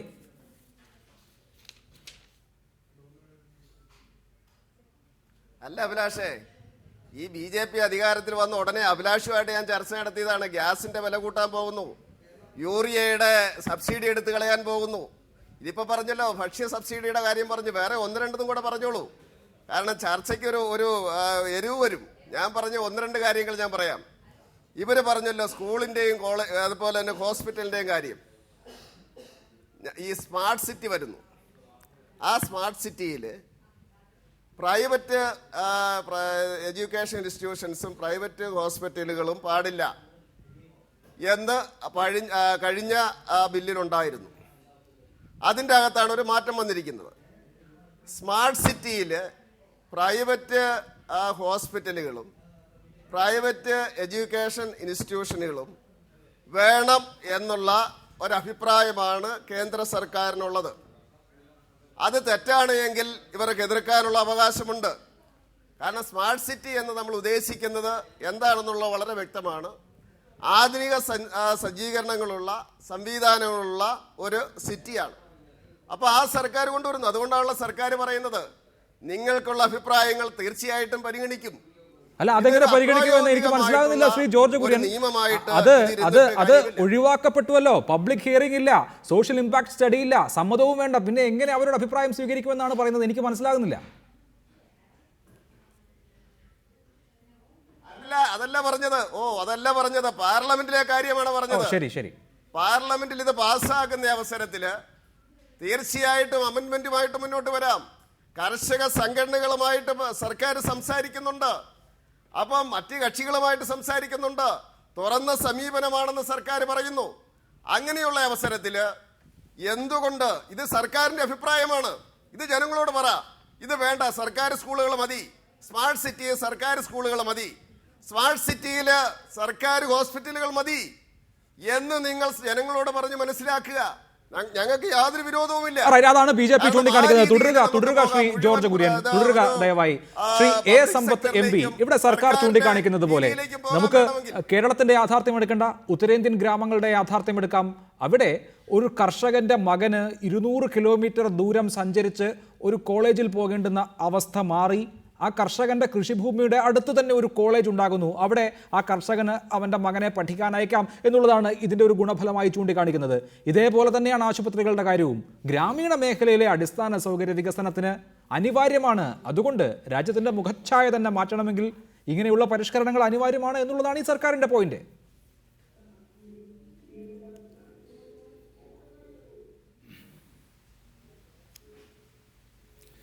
ഈ പറഞ്ഞ ശ്രീ ജോർജ് കുര്യൻ പറഞ്ഞ ഈ അഭിപ്രായങ്ങളെ ഇത് വാസ്തവത്തിൽ ഇത് ഒരു കൃഷിക്കാരനും, രാജ്യത്തെ ഒരു കൃഷിക്കാരനും കൃഷിയുമായി ബന്ധപ്പെട്ട ആർക്കും തന്നെ ബോധ്യപ്പെടുന്ന ഒരു ന്യായമല്ല അദ്ദേഹം പറഞ്ഞത്.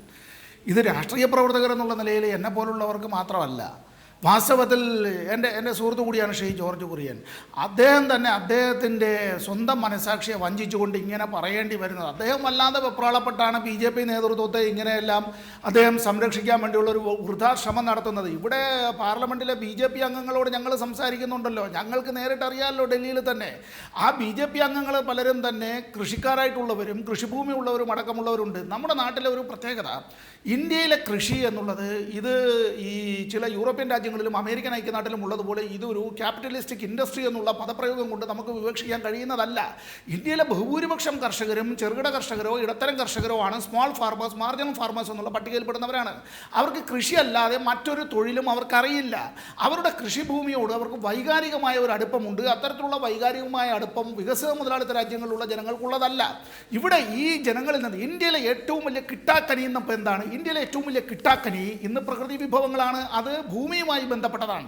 അതുകൊണ്ടാണ് ഞാൻ നേരത്തെ ഇവിടെ പറഞ്ഞത്, കോൾ മൈൻസുമായി ബന്ധപ്പെട്ടും മൈൻസ് ആൻഡ് മിനറൽസുമായി ബന്ധപ്പെട്ടുമുള്ള കാര്യത്തിൽ തന്നെ പുതിയ ബില്ല് കൊണ്ടുവന്നതിനെ സംബന്ധിച്ച് ഞാൻ സൂചിപ്പിച്ചത്, കൃഷിക്കാരിൽ നിന്ന് ഭൂമി ഏറ്റെടുക്കുക. ആ ഭൂമി ഏറ്റെടുക്കുമ്പോൾ പബ്ലിക് പർപ്പസ് എന്നുള്ളതിന്, ആ പബ്ലിക് പർപ്പസ് എന്നുള്ള ആ ഡെഫിനേഷനകത്ത് വെള്ളം ചേർക്കുന്ന നിലയിലേക്ക്, മായം ചേർക്കുന്ന നിലയിലേക്ക് ഇവിടെ സ്വകാര്യ കമ്പനികൾക്ക്, റിയൽ എസ്റ്റേറ്റ് കമ്പനികളുടെ ബ്രോക്കറായി കേന്ദ്ര ഗവൺമെന്റ് അധപ്പതിക്കരുത്. അതാണ് എനിക്കിത് സംബന്ധിച്ച് പറയാനുള്ളത്. അതാണ് താങ്കൾ ചൂണ്ടിക്കാണിക്കുന്നത്. ശ്രീ സമ്പത്ത് ദയവായി തുടരുക.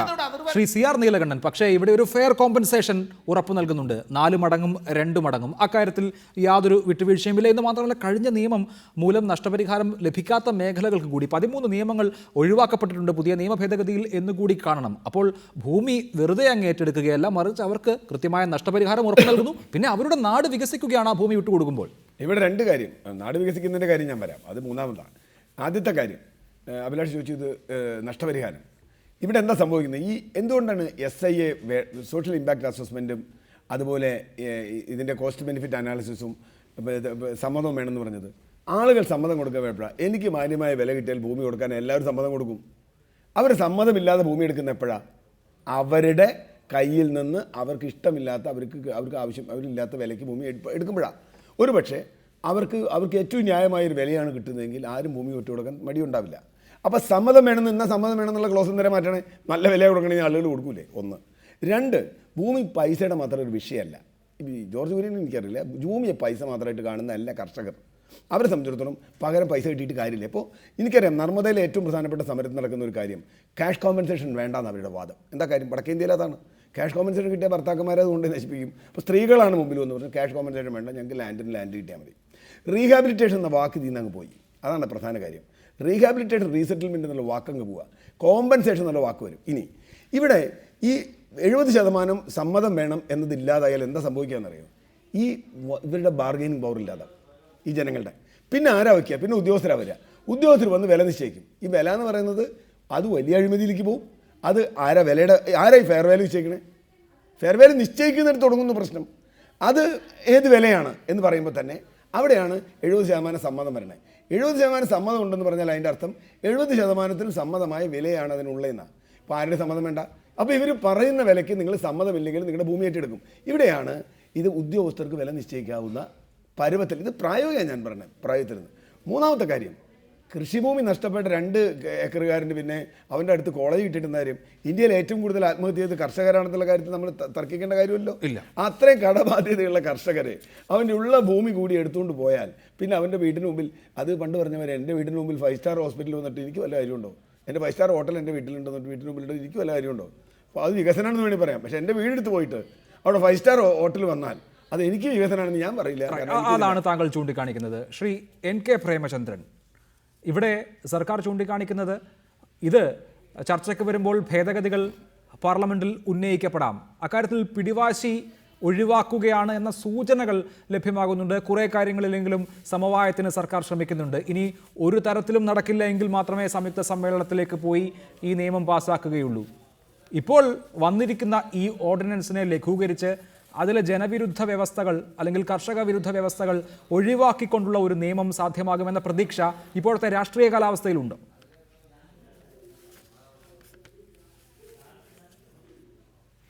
അല്ല, ഇവിടെ പ്രധാനപ്പെട്ട പ്രശ്നം 2013 BJPയുടെ സമ്പൂർണ്ണ പിന്തുണയോടുകൂടി പാർലമെൻറ്റ് ഐകകണ്ഠേന പാസ്സാക്കിയ ഈ നിയമം ഇപ്പോൾ ഭേദഗതി ചെയ്യാൻ ഇടയായിട്ടുള്ള സാഹചര്യം എന്ത്, പശ്ചാത്തലമെന്ത്? അതിലേറ്റവും വലിയ മാലഫൈറ്റ്സ് എന്ന് വിശേഷിപ്പിക്കാൻ കഴിയുന്നതാണ് നേരത്തെ ശ്രീ സമ്പത്ത് ഇവിടെ പ്രതിപാദിച്ചത്. കാരണം 2013 നിരവധി കൺസൾട്ടേഷൻസ് നടത്തിയിട്ടാണ്, വെറും പാർലമെൻറ്റിലെ ചർച്ച മാത്രമല്ല, അതിനു മുമ്പ് മുന്നണിയിലെ പാർട്ടികളും പ്രതിപക്ഷ പ്രസ്ഥാനങ്ങൾ ഉൾപ്പെടെയുള്ള വിവിധ പാർട്ടികളുമായും വിവിധ സംഘങ്ങളുമായും നിരവധി വട്ടത്തെ കൂടിയാലോചനകൾക്ക് ശേഷമാണ് പാർലമെൻറ്റിൽ തന്നെ ചർച്ച ചെയ്തുകൊണ്ട് ഈ ബില്ല് പാസ്സാക്കിയത്. BJPയുടെ സമ്പൂർണ്ണ പിന്തുണയോടുകൂടി ബില്ല് പാസ്സാക്കി പ്രോഗ്രസീവ് ലെജിസ്ലേഷൻ എല്ലാവരും അനുമോദിക്കുകയും ചെയ്തൊരു നിയമമാണ്. ആ നിയമം നിലനിൽക്കെ, പാർലമെൻറ്റ് പാസ്സാക്കിയിട്ടുള്ള സ്റ്റാറ്റ്യൂട്ട് നിലനിൽക്കെ, അടിയന്തര പ്രാധാന്യത്തോടു കൂടി ഡിസംബർ 23 പാർലമെൻറ്റ് പിരിഞ്ഞ് 3 ദിവസം കഴിയുമ്പോൾ ഇത്തരത്തിൽ ഓർഡിനൻസ് മുഖാന്തരം ഭൂമി ഏറ്റെടുക്കൽ നിയമത്തിൽ കാതലായിട്ടുള്ള ഭേദഗതി വരുത്തേണ്ടുന്ന മാലിഫൈഡ്സ് ആണ് ഇവിടെ പ്രധാനപ്പെട്ട പ്രശ്നം. സതുദ്ദേശപരമല്ല ബില്ലിൻ്റെ അല്ലെങ്കിൽ നിയമ ഭേദഗതി.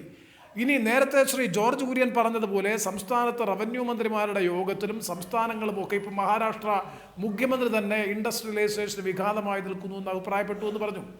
അങ്ങനെ ഒരു പശ്ചാത്തലമാണ് എന്നുണ്ടെങ്കിൽ എന്തുകൊണ്ട് ഒരു നിയമനിർമ്മാണത്തിലൂടെ, ലെജിസ്ലേച്ചറിലൂടെ അത്തരത്തിലൊരു കൺസെൻസസ് എടുത്തുകൊണ്ട് ഏതെങ്കിലും തരത്തിൽ പ്രായോഗികമായ ബുദ്ധിമുട്ട് നിർവഹണ ഘട്ടത്തിൽ ബോധ്യപ്പെട്ടു എന്ന് കണ്ടാൽ, അല്പമെങ്കിലും സതുദ്ദേശമുണ്ടെങ്കിൽ തീർച്ചയായിട്ടും അത്തരത്തിലൊരു കൺസൾട്ടേഷന് അല്ലെങ്കിൽ ആ രൂപത്തിൽ ബിൽ ഇൻട്രൊഡ്യൂസ് ചെയ്തിട്ട് നടപ്പാക്കുന്നതിന് വേണ്ടി പരിശ്രമിക്കും. ഇവിടെ നിയമനിർമ്മാണം നടത്തുക, ഓർഡിനൻസ് മുഖാന്തരം നിയമനിർമ്മാണം നടത്തിയതിന് ശേഷം സാധൂകരിക്കാൻ വേണ്ടി സഭയെ സമീപിച്ച് സമവായം ഉണ്ടാക്കാൻ വേണ്ടി പരിശ്രമിക്കുക. ഈ ഓർഡിനൻസ് റൂട്ട് ഓഫ് ലെജിസ്ലേഷനാണ് ഇതിൽ ഏറ്റവും പ്രധാനപ്പെട്ട മാലഫൈഡ് ഇൻറ്റൻഷൻ നേരത്തെ സൂചിപ്പിച്ച അതിൻ്റെ അടിസ്ഥാനത്തിലാണ്. അതുകൊണ്ട് ഇപ്പോൾ പോലും പ്രതിപക്ഷ ആൾ പാർട്ടി മീറ്റിംഗ് വിളിച്ചു കൂട്ടാൻ സന്നദ്ധമല്ല. BJPയുടെ പാർലമെൻ്ററി പാർട്ടി യോഗം കഴിഞ്ഞ ദിവസം ചേർന്ന് ലാൻഡ് അക്വിസിഷൻ ഭേദഗതി ബില്ലിനെ സംബന്ധിച്ച് ചർച്ച ചെയ്തപ്പോൾ അവരത് പഠിക്കാൻ അതിനൊന്നും ഒരു തെറ്റും ഞാൻ കാണുന്നില്ല.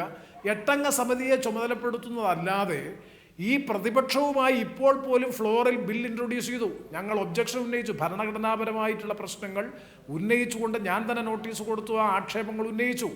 അപ്പോൾ ആ ആക്ഷേപങ്ങൾ ഉന്നയിക്കുന്ന ഘട്ടത്തിൽ അത് കേൾക്കാനോ ഉൾക്കൊള്ളാനോ അതിൻ്റെ അടിസ്ഥാനത്തിൽ എന്തെങ്കിലും ഒരു നിലപാട് സ്വീകരിക്കാനോ ശ്രമിക്കാതെ ഏകപക്ഷീയമായി ബില്ല് ബുൾഡോസ് ചെയ്യാൻ ഭൂരിപക്ഷം ഉപയോഗിച്ച് ഇന്നലെ ബില്ല് ഇൻട്രൊഡ്യൂസ്, ശക്തമായ എതിർപ്പിനെ തുടർന്ന് ബില്ല് ബുൾഡോസ് ചെയ്ത് ഇൻട്രൊഡ്യൂസ് ചെയ്തതിന് ശേഷം ഇപ്പോൾ പറയുന്നു ചർച്ചയാകാമെന്ന് പറയുന്നു.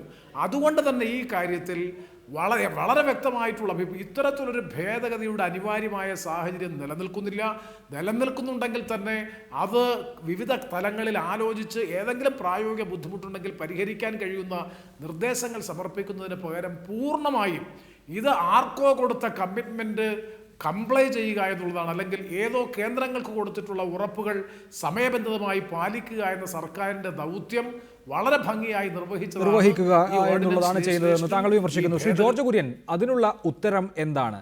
ഇത് എന്തിന് ധൃതി പിടിച്ച് ഓർഡിനൻസ് റൂട്ട് വഴി കൊണ്ടുവന്നു എന്നത് ഒരു കാര്യം. ഇനിയിപ്പോൾ പാർലമെന്റിൽ സംയുക്ത സമ്മേളനം വിളിച്ച് ഇത് നിയമമാക്കാൻ സാധിക്കും സാങ്കേതികമായി സർക്കാരിന് എന്ന് തന്നെ ഇരിക്കട്ടെ, പുറത്തെ അവസ്ഥ അങ്ങനെയല്ല. പ്രതിപക്ഷം ഒറ്റക്കെട്ടാണ് എന്ന് മാത്രമല്ല, സംഘപരിവാർ സംഘടനകളുടെ നിലപാട്, BJPയുടെ തന്നെ കർഷക സംഘടനയുടെ നിലപാട്, സാധാരണക്കാരായ കർഷകരുടെ വികാരം ഇതിനെതിരാണ്. കർഷകരിലേക്ക് ഇറങ്ങിച്ചെന്ന് എങ്ങനെ ഈ നിയമം നിങ്ങൾക്ക് തിരിച്ചടിയാകുമെന്ന് വിശദീകരിക്കാൻ പോവുകയാണ് എന്ന് ശിവസേന ഇന്ന് പ്രഖ്യാപിക്കുന്നത് നമ്മൾ കാണുകയുണ്ടായി. അങ്ങനെ രാജ്യം മുഴുവൻ, രാജ്യത്തെ സംഘടനകൾ മുഴുവൻ എതിരാണ്. അപ്പോൾ പാർലമെന്റിൽ സാങ്കേതികമായി ഭൂരിപക്ഷം ഉപയോഗിച്ച് ഇത് വിജയിപ്പിച്ചാൽ തന്നെയും ഇത് ഉയർത്തുന്ന രാഷ്ട്രീയമായ വെല്ലുവിളി വളരെ വലുതാണ് എന്ന ബോധ്യം സ്വാഭാവികമായും BJPക്ക് ഉണ്ടാകേണ്ടതാണല്ലോ.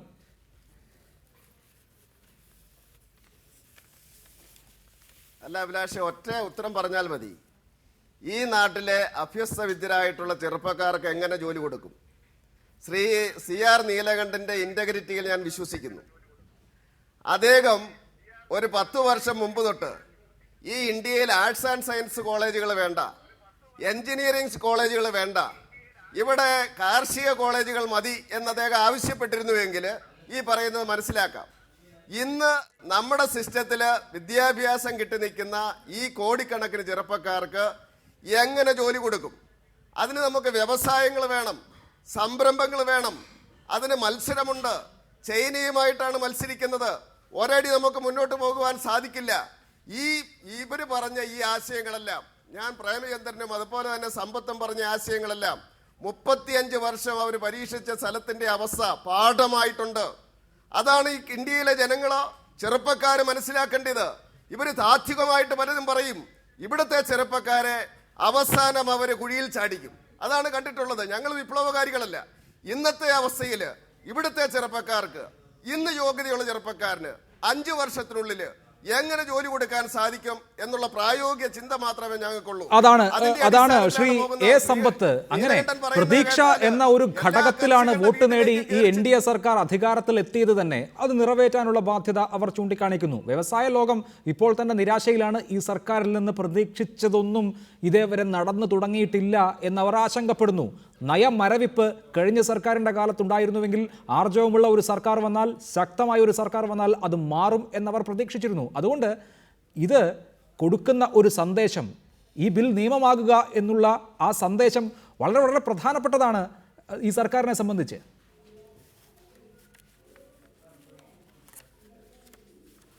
അല്ല, ഈ ഗവൺമെൻറ് 32% വോട്ട് നേടി അത് ജനങ്ങളുടെ പ്രതീക്ഷയോടുകൂടി അങ്ങനെ അധികാരത്തിൽ വന്നതാണോ, അതല്ല കോൺഗ്രസിൻ്റെ നേതൃത്വത്തിലുള്ള ഗവൺമെൻറ്റിൻ്റെ അഴിമതിയുടെ കാരണമായിട്ടുള്ളതാണോ, അതെല്ലാം വ്യത്യസ്തമായ രാഷ്ട്രീയമായ കാര്യങ്ങൾ. ഞാൻ ആ ചർച്ചയ്ക്കൊന്നും, ഞാനിപ്പോൾ ഈ ഒരു സമയച്ചുരുക്കം കൊണ്ട് അതിലേക്കൊന്നും കടക്കുന്നില്ല. നമുക്ക് മറ്റൊരു അവസരത്തിൽ നമുക്ക് അത്തരം ചർച്ച ചെയ്യാം. ഇവിടെ ഈ ഒരു വിഷയത്തെ സംബന്ധിച്ച് ഞാൻ പറയട്ടെ, private investment in the public property and the public property എന്ന് പറയുന്നത് എന്താണ്? കൃഷിക്കാരുടേതായിട്ടുള്ള ഭൂമി ഗവൺമെൻറ് അക്വയർ ചെയ്യുക. അക്വയർ ചെയ്യുന്ന, മലയാളത്തിൽ പൊന്നുവിലക്കെടുക്കുക എന്ന് പറഞ്ഞിരുന്നാലും അക്വയർ ചെയ്യുന്നത് ഒരു പബ്ലിക് പർപ്പസിനെന്ന് പറഞ്ഞ് അക്വയർ ചെയ്യുക. അങ്ങനെ അക്വയർ ചെയ്യുന്ന ലാൻഡിൽ വാസ്തവത്തിൽ കൃഷിക്കാരുൾപ്പെടെയുള്ളവർക്ക് സംഭവിക്കുന്ന നഷ്ടമുണ്ട്. ഇംഗ്ലീഷിൽ ലോസ് എന്ന് പറയുന്നത്. ആ പബ്ലിക് ലോസ് എന്ന് പറയുന്നത് ഇവിടെ പ്രൈവറ്റ് ഗെയിനാക്കി മാറ്റുക. ഇവിടെ നഷ്ടമുണ്ടെങ്കിൽ അത് പബ്ലിക് വഹിക്കുക. ഇവിടെ ലാഭമുണ്ടെങ്കിൽ അതെല്ലാം എനിക്ക് മാത്രമുള്ളതാണ് എന്നുള്ളൊരു സങ്കുചിതത്വത്തിലേക്ക് എത്തുക.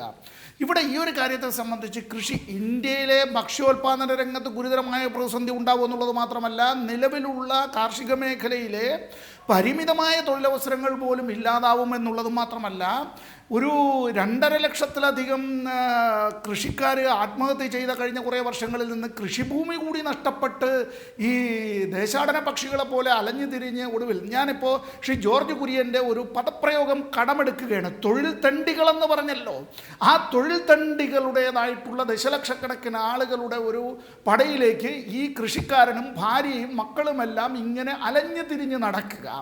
ആ ഒരു സ്ഥിതിയിലേക്ക് എത്തുമ്പോൾ ഈ ഭൂമി ആരുടെ കയ്യിലേക്കാണ് എത്തുക? ഇതാണ് ഇവിടെ ഗുരുതരമായ ഒരു പ്രശ്നം.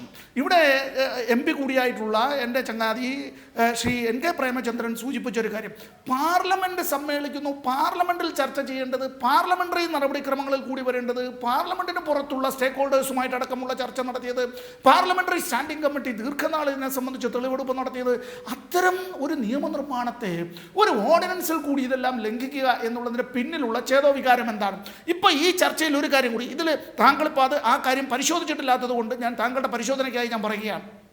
കോൾ മൈൻസിൻ്റെ കാര്യത്തിൽ എന്താ സംഭവിച്ചത്? ഇന്ത്യയിൽ സ്വകാര്യവൽക്കരിക്കപ്പെടാൻ ബാക്കിയുണ്ടായിരുന്ന ഏക പ്രകൃതി വിഭവം എന്ന് പറയാവുന്നത് കൽക്കരിയാണ്. ആ കൽക്കരിയെയും ആ വിധത്തിൽ തട്ടിയെടുക്കുന്നു. മറ്റൊന്ന് മൈൻസ് ആൻഡ് മിനറൽസിൻ്റെ കാര്യത്തിലുള്ളതിൽ കേന്ദ്ര ഗവൺമെൻറ് ആ ഓർഡിനൻസിൽ കൂടി കൊണ്ടുവന്നത് എന്താണ്? 31 മിനറൽസിനെ മൈനർ മിനറൽസിൻ്റെ പട്ടികയിലേക്ക് പെടുത്തുക. അതോടുകൂടി ഇന്ത്യൻ ബ്യൂറോ ഓഫ് മൈൻസിന് ഉണ്ടായിരുന്ന എല്ലാ നിയന്ത്രണ അധികാരങ്ങളും, നേരത്തെ കോളിൻ്റെ കാര്യത്തിൽ കോൾ അതോറിറ്റി ഓഫ് ഇന്ത്യക്ക് ഉണ്ടായിരുന്ന അധികാരം, ആ പരമാധികാരം പോലെ ഇതും എടുത്തു കളയുക. ഇവിടെ സംഭവിക്കുന്നത് ഇതൊരു റാമ്പൻ ലൂട്ടിംഗ് ആണ്. രാജ്യത്തിൻ്റെ എല്ലാ പ്രകൃതി വിഭവങ്ങളും അതീവ ആർത്തിയോടുകൂടിയുള്ള ഒരു വളരെ വേഗതയിലുള്ള ഒരു കൊള്ളയടിയാണ് നടക്കുന്നത്. ഇതിൽ പാവപ്പെട്ട കൃഷിക്കാരനെ എല്ലാം ഇങ്ങനെ ഈ ആത്മഹത്യാ മുനമ്പിലേക്ക് വലിച്ചെറിഞ്ഞു കൊടുക്കുക എന്ന് പറയുന്നത് അത് ഒട്ടും യോജിക്കാൻ കഴിയുന്ന ഒരു കാര്യമൊന്നുമല്ല. നമുക്ക് വ്യവസായശാലകൾ വേണം, നമുക്ക് വിദ്യാഭ്യാസ സ്ഥാപനങ്ങൾ വേണം, നമുക്ക് ആശുപത്രികൾ വേണം. പക്ഷെ ഗവൺമെൻറ്റിൻ്റെ ഇടപെടൽ എന്താ? ഭൂമി ഏറ്റെടുത്ത് കൊടുക്കുക, പഞ്ചനക്ഷത്ര ആശുപത്രികൾ, പഞ്ചനക്ഷത്ര ഹോട്ടലുകൾ പോലെ നടത്തുക.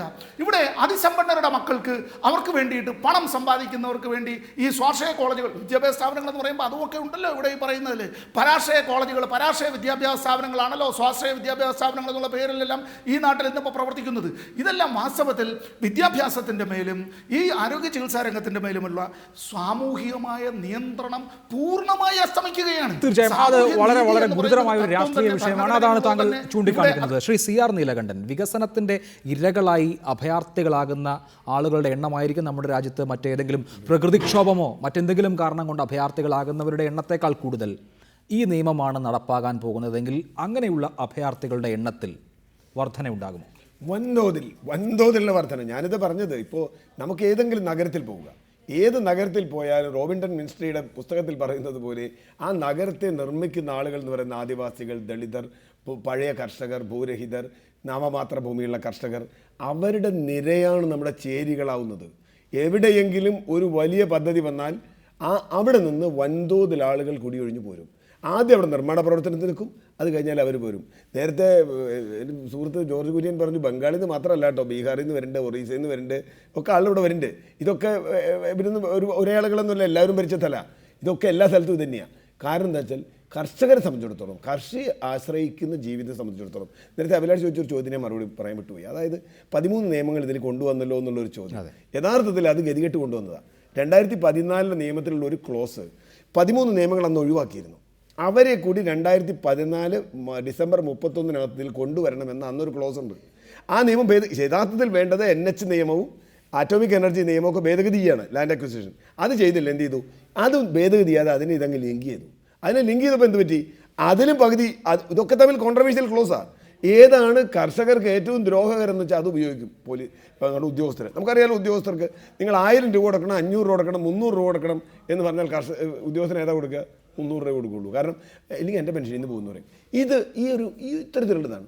അതുകൊണ്ട് ഇവിടെ തീർച്ചയായിട്ടും അഭയാർത്ഥികൾ എന്ന് മാത്രമല്ല, വൻതോതിൽ ജനങ്ങൾ ജീവിതത്തിൽ നിന്ന് കുടിയൊഴിക്കപ്പെടും.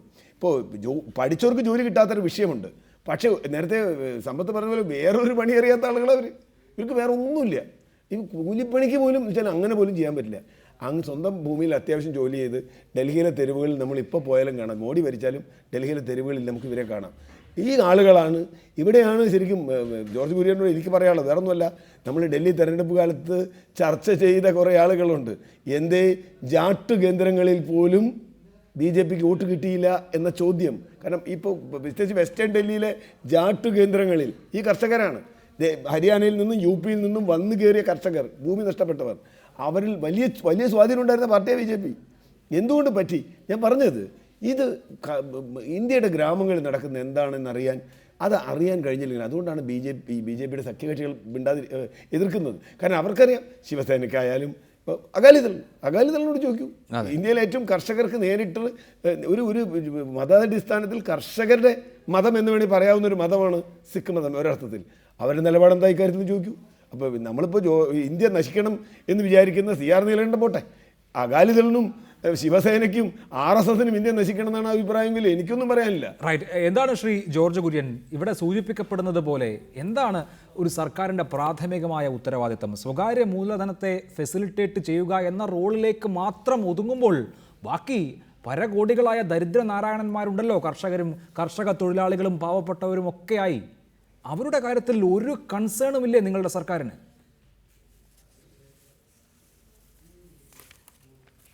അല്ല, ഇതിനിടയിൽ വിഷയത്തിൽ നിന്ന് മാറിപ്പോയി. ഇപ്പൊ അതെല്ലാം BJPക്കിട്ടാണ് പറഞ്ഞത്. ഒന്ന്, ശ്രീ സമ്പത്ത് പറഞ്ഞു കൽക്കരിയെ പറ്റി, നമ്മുടെ പ്രകൃതിയുടെ സമ്പത്താണ് കൊള്ളയടിക്കുന്നു എന്നൊക്കെ പറഞ്ഞുകൊണ്ട് അദ്ദേഹം വളരെ രോഷത്തോടു കൂടി പറഞ്ഞു. അവരെ കോൺഗ്രസിനെ പിന്തുണച്ച കാലത്താണ് 2004 മുതൽ 2008 വരെയുള്ള കാലഘട്ടത്തിൽ ആ കൊള്ള നടന്നത്. അന്ന് ഇവരെന്തായിരുന്നു, ഉറങ്ങുമായിരുന്നു? അത് കഴിഞ്ഞിട്ടാണ് ഇപ്പം ഞങ്ങളെ പഠിപ്പിക്കാൻ വരുന്നത്.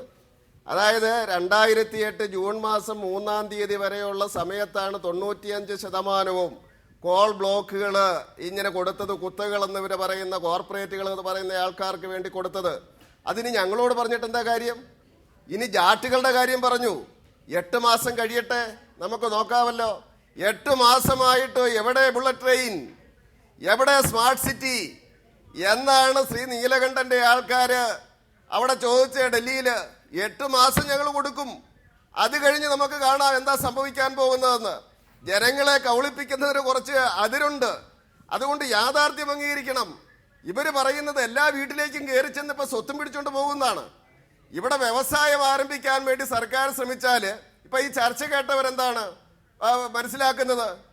ശ്രീ നീലകണ്ഠൻ പറഞ്ഞതിൻ്റെ അടിസ്ഥാനത്തിൽ എല്ലാ വീട്ടിലേക്കും സർക്കാർ കയറി ചെല്ലും, അവരുടെ സ്വത്തെല്ലാം കൂടെ പിടിച്ചുകൊണ്ട് പോകും, അവരെല്ലാം അഭയാർത്ഥികളാകും എന്ന് പറഞ്ഞ് ജനങ്ങളെ കബളിപ്പിക്കുകയാണ്. ഒരു വിധത്തിലും ഈ രാജ്യം പുരോഗതിയിലേക്ക് പോകാൻ വേണ്ടി സമ്മതിക്കില്ല എന്നിവർ തീർത്തിരിക്കുകയാണ്. അതാണ് ഞാൻ ഒരു ഉദാഹരണം പറഞ്ഞത്, ബംഗാളിന്റെ ഒരു ഉദാഹരണം പറഞ്ഞത്. ശ്രോതാക്കൾ ശ്രദ്ധിക്കേണ്ടതാണ്. ഈ രാജ്യത്തെ നശിപ്പിക്കാൻ വേണ്ടിയുള്ള ശ്രമമാണിത്. 35 വർഷം ശ്രമിച്ചിട്ട് ആ പ്രദേശം നശിപ്പിക്കുകയാണ് ചെയ്തത്. അവിടെ ഇത് ചെയ്യാറുന്നല്ലോ, സ്വർഗമാക്കാമായിരുന്നല്ലോ.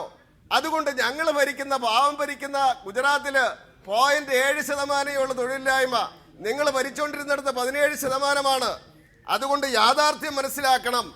ഈ വിപ്ലവം പറയുകയല്ല, ഇവിടുത്തെ വിപ്ലവ നേതാക്കന്മാരുടെ മക്കളെല്ലാം സ്വാശ്രയ കോളേജുകളിലാണ് പഠിക്കുന്നത്. അതാണ് താങ്കളുടെ വാദം നേരത്തെയും ഉന്നയിച്ചല്ലോ. ശ്രീ NK പ്രേമചന്ദ്രൻ, നമുക്ക് ചർച്ച അവസാനിപ്പിക്കാനുള്ള സമയവുമായി. ഗുജറാത്തിന്റെ മാതൃകയാണ് ഇന്ത്യ ഒന്നാകെ വ്യാപിപ്പിക്കാൻ നരേന്ദ്രമോദി പരിശ്രമിക്കുന്നത്. ആ നയതീരുമാനങ്ങളുടെ ഭാഗമായാണ് രാജ്യത്ത് ഇപ്പോൾ നിലവിലുള്ള നിരവധി നിയമങ്ങളിൽ ഭേദഗതി വരുത്തുന്നത്. ശ്രീ നരേന്ദ്രമോദിയുടെ നേതൃത്വത്തിലുള്ള ഗവൺമെൻറ് വളരെ ഒരു വ്യക്തമായും ഗുജറാത്തിൽ താൻ നടപ്പാക്കിയ സാമ്പത്തിക രംഗത്ത് നടപ്പാക്കിയിട്ടുള്ള പരിഷ്കാരങ്ങൾ ഏതാണ്ട് അതേപോലെ ഇന്ത്യ എന്ന വിശാലവും വിസ്തൃതവുമായ രാജ്യത്ത് നടപ്പാക്കാൻ വേണ്ടിയിട്ടുള്ള പരിശ്രമങ്ങളിലൊന്നാണ്. നമുക്കറിയാം അദാനി ഗ്രൂപ്പിൻ്റെ ഗുജറാത്തിലുള്ള വളർച്ച, കാരണം അവിടുത്തെ തീരദേശത്ത് ആയിരക്കണക്കിന് വരുന്ന ഏക്കർ ഭൂമിയാണ് നാമമാത്രമായ തുകയ്ക്ക് പാട്ടം കൊടുത്തുകൊണ്ട് വലിയ തോതിലുള്ള വളർച്ചയ്ക്ക് അദാനി ഗ്രൂപ്പിനെ വഴിവെച്ചത് അത്തരത്തിലുള്ള നയത്തിൻ്റെ ഭാഗമായി സ്വീകരിച്ച നിലപാടുകളാണ്. അപ്പോൾ ഇന്ത്യയിൽ ആകമാനം ആ നയം നടപ്പാക്കുക എന്നുള്ളത് തന്നെയാണ് ബഹുമാനപ്പെട്ട പ്രധാനമന്ത്രി ആഗ്രഹിക്കുന്നത്, ശ്രദ്ധിക്കുന്നത്. അപ്പോൾ അതിനുള്ള ആദ്യത്തെ തിരിച്ചടിയാണ് ഈ ലാൻഡ് അക്വിസിഷൻ അമെൻമെൻറ്റ് ബില്ലിൽ വരാൻ വേണ്ടി പോകുന്നത്. നമുക്കറിയാം ഡൽഹി സംസ്ഥാന നിയമസഭയിലേക്ക് നടന്നിട്ടുള്ള തെരഞ്ഞെടുപ്പ് ആം ആദ്മി പാർട്ടിക്കും അരവിന്ദ് കെജ്രിവാളിനും അനുകൂലമായിട്ടുള്ള ഒരു പോസിറ്റീവ് വോട്ടായിട്ടാണ് പൊതുവെ BJP വിലയിരുത്തുന്നതും വ്യാഖ്യാനിക്കാൻ പരിശ്രമിക്കുന്നത്. പക്ഷേ ഒരു സംശയവും വേണ്ട, നേരത്തെ ശ്രീ ജോർജ് കുര്യൻ പറഞ്ഞതുപോലെ 9 മാസക്കാലത്ത് ഗവൺമെൻറ്റിൻ്റെ ആ ഭരണത്തിൻ്റെ വൈകല്യങ്ങൾക്കെതിരായിട്ടുള്ള ഒരു നെഗറ്റീവ് വോട്ട് കൂടി അതിനകത്തുണ്ട് എന്നുള്ള വസ്തുത ദയവ് ചെയ്ത് വിസ്മരിക്കേണ്ടത് ഞാൻ പറഞ്ഞതല്ല. ഇന്ന് വെങ്കയ്യ നായിഡു പാർലമെൻറ്റിൽ സംസാരിച്ചപ്പോൾ അദ്ദേഹം സൂചിപ്പിച്ചതാണ് ഇത് എല്ലാവർക്കുമുള്ള പാഠമാണ്. ഇത് തന്നെയാണ് ബംഗാളിൽ CPM-നും ഇടതുമുന്നണിക്കും സംഭവിച്ചത്. ഞാൻ നിഷേധിക്കുന്ന സ്വയം വിമർശനത്തോടു കൂടി തന്നെ വിലയിരുത്തുന്നു. സിംഗൂർ ഭൂമി പ്രശ്നം ഉൾപ്പെടെയുള്ള ഭൂമി പ്രശ്നങ്ങളിൽ അന്ന് RSP അടക്കമുള്ള ഇടതുമുന്നണി സ്വീകരിച്ച നിലപാടിനേറ്റ കനത്ത തിരിച്ചടിയായിരുന്നു പിന്നീടുണ്ടായ തെരഞ്ഞെടുപ്പിലുണ്ടായ തോൽവി. ഭൂമി പ്രശ്നം ഈ രാജ്യത്തെ പാവപ്പെട്ടവൻ്റെയും കൃഷിക്കാരൻ്റെയും അടിസ്ഥാനപരമായിട്ടുള്ള ജീവൽ പ്രശ്നമാണ്, വൈകാരികമായിട്ടുള്ള പ്രശ്നമാണ്. അവനെ കുടിയൊഴിപ്പിച്ചുകൊണ്ട് വൻകിട വ്യാവസായികൾക്ക് വ്യാവസായിക സാമ്രാജ്യങ്ങൾ വളർത്തിക്കൊണ്ടുവരാൻ വേണ്ടിയിട്ടുള്ള നയം രാജ്യം ഒരിക്കലും അംഗീകരിക്കാൻ പോകുന്നില്ല. ആ പാവപ്പെട്ടവൻ്റെ പരിരക്ഷ ഉറപ്പുവരുത്തിക്കൊണ്ട് മാത്രമേ ഏത് സാമ്പത്തിക വളർച്ചയായാലും വ്യാവസായികവൽക്കരണമായാലും പുരോഗതിയായാലും രാജ്യത്ത് കൈവരിക്കാൻ കഴിയൂ. അത് അവരുടെ വളർച്ചയും പുരോഗതിയാണ് രാജ്യത്തിൻ്റെ സാമ്പത്തിക സാമൂഹ്യ വളർച്ച. ആ കൺസെപ്റ്റിലുള്ള നയപരമായിട്ടുള്ള വ്യതിയാനമാണ് ഇന്ന് ഏറ്റവും പ്രധാനപ്പെട്ട പ്രശ്നം. അത് ലോകത്ത് പല രാജ്യങ്ങളും ഇന്ന് മാറി ചിന്തിച്ചു കൊണ്ടിരിക്കുമ്പോഴാണ് ഇവിടെ അഗ്രസീവ് നവ ഉദാരവൽക്കരണ നയവുമായി മുന്നോട്ട് പോകാൻ കേന്ദ്ര ഗവൺമെൻറ് പരിശ്രമിക്കുന്നത്. വലിയ തിരിച്ചടി ഈ ഗവൺമെൻറ്റിന് അതിവിദൂരമല്ലാത്ത ഭാവിയിൽ തന്നെ നേരിടാൻ വേണ്ടി പോകുന്നു എന്നുള്ളതാണ്. അതാണ് താങ്കളുടെ നിരീക്ഷണം. വളരെ നന്ദി Shri NK Premachandran, Shri A Sampath, Shri CR Neelakandan, Shri George Kurian സംസാരിച്ചതിന്. എന്തായാലും ഭൂമി ഏറ്റെടുക്കൽ നിയമ ഭേദഗതിക്കെതിരായ പ്രക്ഷോഭം അതിശക്തമായി തന്നെ മുന്നോട്ട് പോകുന്നു. സർക്കാർ മുട്ടുമടക്കുമോ ജനകീയ പ്രതിരോധത്തിന് മുന്നിൽ എന്നുള്ളത് വരും ദിവസങ്ങൾ നമുക്ക് അതേക്കുറിച്ച് അറിയാനാകും.